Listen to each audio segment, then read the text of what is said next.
Brought to you by ITC Sunrise मसाले, स्वाद बिहार का। बिहार की सियासत में हॉटकेक बने हुए हैं मुकेश सहनी।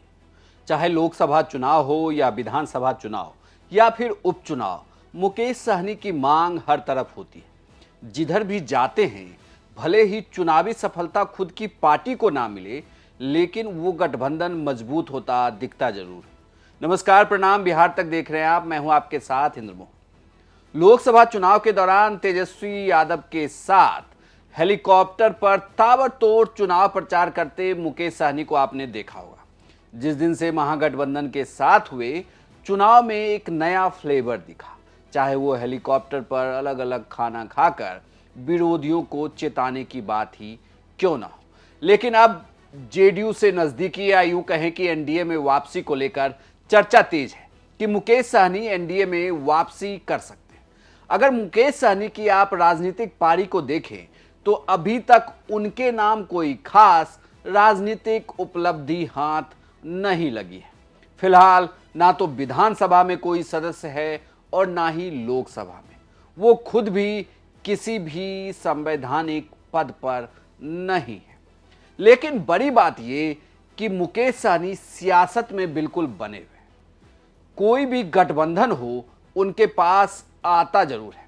ये ऑफर भले ही सीटों का कम हो, जिस गुना गणित में मुकेश सहनी लोकसभा चुनाव से होते हुए विधानसभा चुनाव तक में दल बदल लेते हैं, लेकिन एक तरीके से देखा जाए तो अपनी जरूरत उन्होंने बना के रखी। मल्लाहों के या यूं कहें कि निषादों के सबसे बड़े नेता के तौर पर मुकेश सहनी ने खुद को स्थापित कर लिया है।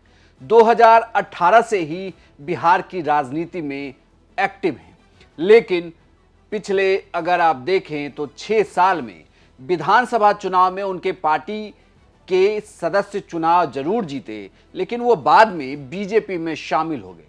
वो खुद लोकसभा का चुनाव हारे, विधानसभा का भी चुनाव हारे। पार्टी के खुद सुप्रीमो हैं, लगातार निषादों के आरक्षण की मांग को लेकर आवाज बुलंद करते रहे। वो बीजेपी से भी यही चाहते थे कि केंद्र में अगर सरकार है तो निषादों को एससी के अंदर आरक्षण दिया जाए। कुछ राज्यों में ये किया गया है, लेकिन बिहार में ऐसा नहीं है। खैर, इस वजह से भी शायद बात नहीं बनी, लेकिन कहा यह गया कि लोकसभा चुनाव में उनकी सीटों की मांग कहीं ज्यादा थी और बीजेपी सीट खोना नहीं चाहती थी। महागठबंधन में आरजेडी ने उन्हें अपने हिस्से की 3 सीटें दी, लेकिन 3 की 3 सीट वीआईपी चुनाव में हार गई। उसके बाद भी मुकेश सहनी राजनीति में महागठबंधन के साथ या यूं कहें कि इंडिया ब्लॉक के साथ बने रहे। साथ ये चल रहा था, इस बीच उनके पिता की हत्या होती है और उस हत्या के दौरान, उस हत्या के बाद कहें तो पूरे घटनाक्रम में अमित शाह का एक कॉल आना, प्रधानमंत्री मोदी की सांत्वना वाली चिट्ठी और उसके बाद एक बार फिर से एनडीए में वापसी का द्वार खुलता दिख रहा है। हालांकि मुकेश सहनी एनडीए में लौटेंगे ये पहली बार नहीं होगा। मुकेश सहनी इसके पहले लोकसभा चुनाव भी वो महागठबंधन के साथ लड़ते रहे, लेकिन विधानसभा चुनाव वो एनडीए के साथ ही लड़ा है उन्होंने। इस बार उनके लिए थोड़ा रास्ता ये आसान है, क्योंकि जेडीयू की सहयोगी दल हम अब बीजेपी के साथ है, यानी कि बीजेपी अपने खाते से जीतन राम मांझी की पार्टी को टिकट देगी। ऐसे में जेडीयू को जरूरत है कोई ऐसा नेता जो नीतीश कुमार के ही तरह पिछड़े अति पिछड़े की सियासत करता हो, और इसके लिए मुकेश सहनी बिल्कुल मुफीद बैठते हैं। और जेडीयू के पास अपने हिस्से की जो पिछले विधानसभा में हमको देने के लिए सीटें बची थी, वो सीटें वो मुकेश सहनी को दे सकते हैं। यानी कि मुकेश सहनी के लिए भी ये रास्ता आसान है। मुकेश सहनी को इस बात की भी कचोट रही होगी कि महज एक ही सीट पर चुनाव जीतकर जीतन राम मांझी अगर केंद्र में मंत्री बन सकते हैं, तो ये गठबंधन उनका अगर लोकसभा में हुआ होता तो शायद मुकेश सहनी अभी राजनीति में किसी बड़े ओहदे पर हो सकते थे।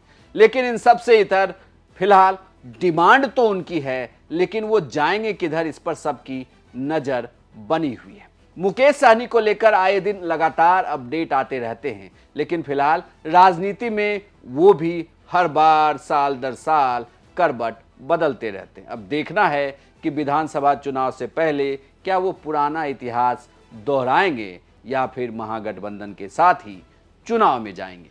आपको यह जानकारी कैसी लगी हमें कमेंट बॉक्स में लिखकर जरूर बताइएगा और बिहार की तमाम खबरों के लिए देखते रहिए सिर्फ बिहार तक।